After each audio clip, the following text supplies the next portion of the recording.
Vemos algunas cifras relacionadas a que el Ecuador, según la fuente Gayub, se ha convertido en uno de los países más peligrosos de Latinoamérica. Esto en una encuesta que se realizó aproximadamente a 1.000 personas, en donde se determinó que el 64% de los ecuatorianos no se sienten seguros caminando principalmente en la noche. El 41% confía en la Policía Nacional. El 24% confía en el sistema judicial, también un tema que ameritan la gestión por parte del Estado ecuatoriano, porque como ustedes ven hay una baja credibilidad en la justicia ecuatoriana. Sobre este tema que está afectando en el día a día a los ecuatorianos, se encuentra con nosotros Patricio Carrillo, ex ministro del Interior, quien nos permitirá un poco analizar cuáles son los factores que hacen del Ecuador uno de los países con la percepción de inseguridad más alta de la región. Muy buenas tardes, ex ministro, bienvenido, le saluda César García, gracias por estar con nosotros y con la audiencia de Latinoamérica. Gracias, César. Un gusto poder saludar a todas las personas que nos miran y nos escuchan en esta tarde. Comencemos por este hecho que se produjo este fin de semana, que de alguna forma corresponde a una dinámica que ha venido marcando los últimos días, balaceras en las calles, principalmente en la zona 8, pero con el particular de que, por ejemplo, en este último crimen trascendieron imágenes en donde se veían a personas uniformadas.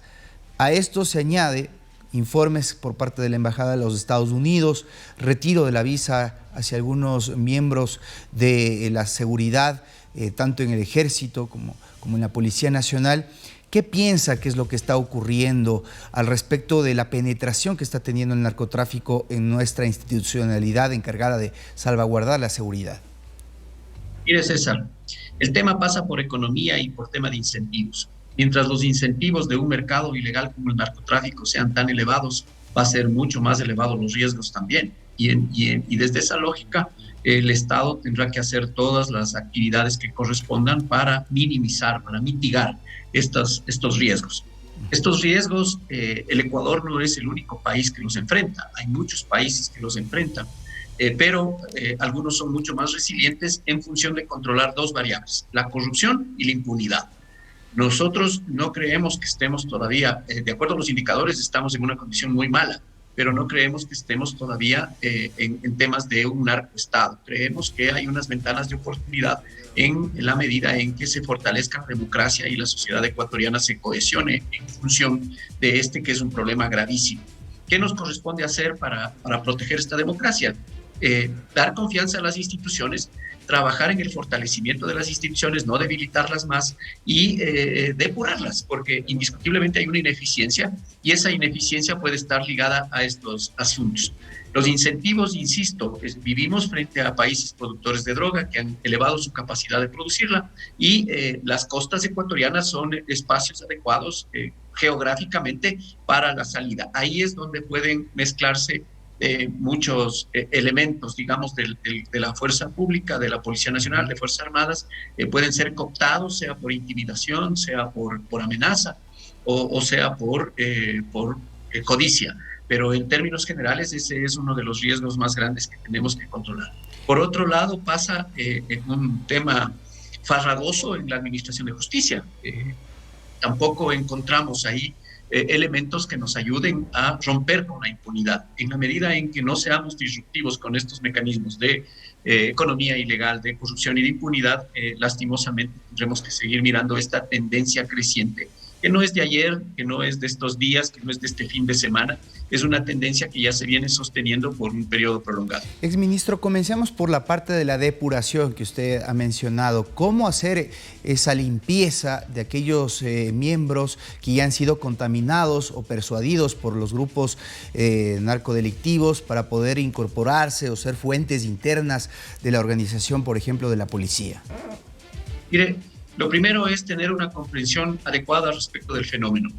El conocimiento se va descubriendo, el conocimiento es un proceso que no tiene fin. El entender un fenómeno sociológico, un fenómeno como el que estamos viviendo de inseguridad, nos permite tener una estrategia y una táctica y una operatividad para las instituciones. Si nosotros miramos qué es lo que ha venido sucediendo, podemos darnos cuenta que el traslado de la cantidad de droga no es como en mecanismos tradicionales, no es a través de hormigueo, no son personas que trasladan 10 kilos en una mochila o lo hacen en vehículos pequeños. Esto ya es grandes volúmenes que se movilizan, sea por carretera o sea por aire o sea por mar. La cantidad de droga que sale hacia los mercados de consumo se realiza a través de contenedores. Entonces, cuando la droga ya está contenerizada, tenemos que tratar de entender cómo es que llegó desde la frontera norte o desde la frontera sur hacia ese espacio. Y ahí cómo va coludiendo y cómo va optando a toda la cantidad de personas, cómo se van y cómo se han ido democratizando derechos, libertades y cómo se han ido también volviendo laxos los controles, control de tránsito, el tránsito no incauta nada de droga, tuvimos un problema de los radares, tuvimos un problema y tenemos un problema permanente en el control marítimo y en la interdicción que se hace en carreteras, además del olfato de los canes, es lo que se logra acá. Entonces, a mí me parece que ahí este mecanismo, este funcionamiento, si no hay una adecuada comprensión o si se tiene la comprensión, pero se mira para el otro lado, hay funcionarios que están coludidos indiscutiblemente. Claro. Esto no puede funcionar si no es con ayuda de funcionarios estatales y debemos identificar claramente en todas estas instituciones quienes están favoreciendo, debemos tener indicadores de calidad y me parece que ahí el gobierno está cometiendo un error porque el indicador no es incautación de droga, el indicador de seguridad es la tasa de homicidios y hay que cuidar el valor más importante que es la vida de los ecuatorianos. Claro, no se puede decir estamos bien porque hemos incautado más drogas, sino que los ecuatorianos finalmente, que es el último objetivo, se sientan protegidos. Ahora le quiero consultar, aprovechando su presencia en esta tarde, alrededor de este caso, el caso de María Belén Bernal, que no está desligado a esta percepción, porque veíamos, según esta encuesta de una organización internacional, que hay una credibilidad del 42% en la Policía Nacional. Este tipo de casos, de alguna forma, también vienen a generar la sensibilidad de la gente, porque había un miembro que fue el que en este momento está siendo procesado, que pertenecía a la Policía Nacional. En ese sentido, se ha abierto sendos juicios políticos en su contra por esto y también por las paralizaciones.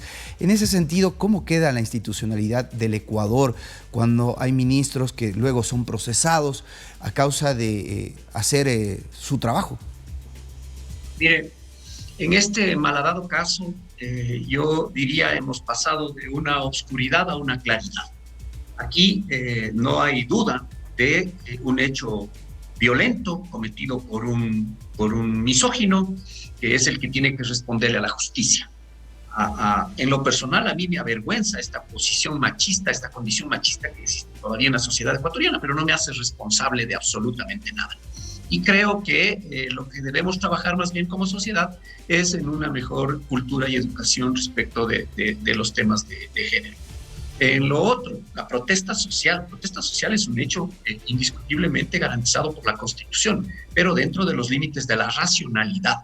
Cuando lo irracional es lo que prima, cuando la protesta se vuelve absolutamente violenta, el Estado tiene la potestad de ejercer la fuerza. No una fuerza desmedida, es una fuerza para garantizar derechos y libertades de los demás. Pero insisto nuevamente en esta posición que existe de polarización en el país. No queremos mirar todos estos hechos violentos cometidos por un sector. Y cuando hacemos oposición nos volvemos ciegos a estas cosas y al final terminamos cediendo a las pretensiones del crimen organizado. Porque eso es lo que busca. Básicamente el crimen organizado lo que busca es romper la cohesión social, fraccionarle al Estado, someterle al Estado y competir desde un gobierno criminal con un gobierno estatal debilitado con sus instituciones. Entonces, este juego, esta posición política me parece que es uno de los mecanismos por los cuales estamos viviendo y enfrentando estos conflictos. Y luego viene lo otro, ¿cómo estimulamos a la gente a que haga su trabajo? Los policías intimidados hoy mismo, más allá del juicio político a un ministro, que es una persona, hoy mismo policías están enjuiciados por hacer uso progresivo y gradual de fuerza. Y a ellos sentencias de 13, de 15 años, lo único que hace es minar en los policías la confianza que tienen de que el Estado les va a proteger también cuando cumplen con su misión. Un policía está en un lugar bajo principios, primero de necesidad, de legalidad, de legitimidad, ponderación respecto de todos los mecanismos que están ahí. Y ya se irán mirando luego cómo va actuando políticamente la Asamblea Nacional. Ya concedió amnistías y todo esto va en este afán que tienen de desestabilizar la democracia y el único ganador termina siendo el crimen organizado. Quiero conectar este fenómeno que se está produciendo alrededor del juicio político que usted va a enfrentar con, por ejemplo, lo que está pasando en la sociedad peruana. Allá se está generando una situación muy similar. Ya hay cerca de 60 muertos y acá el pasado junio del 2022 hubo una decena. ¿En dónde está esa línea que divide el respeto a los derechos humanos que debe haber como parte del derecho a la protesta y la capacidad de un Estado de también hacer respetar los derechos de las otras personas, de la actividad económica, de los bienes que se ponen en riesgo durante jornadas violentas y de las propias personas que se exponen a perder la vida cuando rompen el Estado de Derecho? Mire, el empleo razonable de la fuerza y el control de las manifestaciones que rápidamente pueden pasar de pacíficas a violentas no es una tarea absolutamente fácil, es una tarea que merece una atención. Creo que la diferencia entre el ejemplo que usted acaba de poner y que ya lo ha determinado también algunos indicadores, lo que sucedió en Colombia en el 2019, lo que sucedió en Chile, dista muchísimo de la forma profesional como se actuó aquí en el Ecuador, lo que está sucediendo en el Perú y lo que sucedió en Ecuador, que no es una docena. Han tratado de buscar cualquier cantidad, pero en el contexto de las manifestaciones no es ese el número, César. Sin embargo, el profesionalismo obedece a qué tenemos nosotros desde hace muchísimo tiempo en el Ecuador, una policía especializada para el mantenimiento del orden público, una policía profesional que garantiza justamente el respeto a los derechos. Si nosotros miramos en línea de tiempo, una de las primeras víctimas en este conflicto fue a partir del 9º día de violencia. Entonces, la contención, la preparación psicológica, el equipamiento, el adiestramiento, la doctrina, las disposiciones absolutamente claras, las directrices políticas, porque una cosa es la responsabilidad política y otra cosa es operativamente actuar en medio de un grave conflicto, es tratar de entender también en ese contexto cómo se protege las libertades individuales antes que las colectivas para todos, no solamente para quienes están haciendo uso de la protesta, sino para otros que también miran violentados sus derechos. Esos mecanismos son importantes entenderlos y a mí me parece que ahí encontramos en la Asamblea Nacional un defecto intelectual en su incapacidad de entender las leyes que ellos mismos han promovido, porque es la ley de uso progresivo y gradual de fuerza lo que tiene que mirarse, si es que se cumplió o no se cumplió, y en términos de responsabilidad política, si la institución que operó tenía el equipamiento, tenía la capacitación, tenía las directrices absolutamente claras.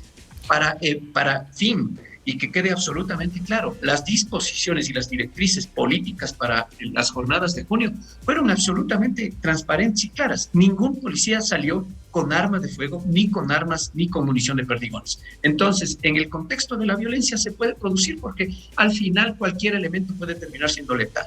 Pero en la práctica es esta irracionalidad que no la promueve la policía. La policía por principio se prepara para defender, no para atacar. Pero es la protesta la que al final termina obligándole a actuar con uso progresivo y gradual de fuerza.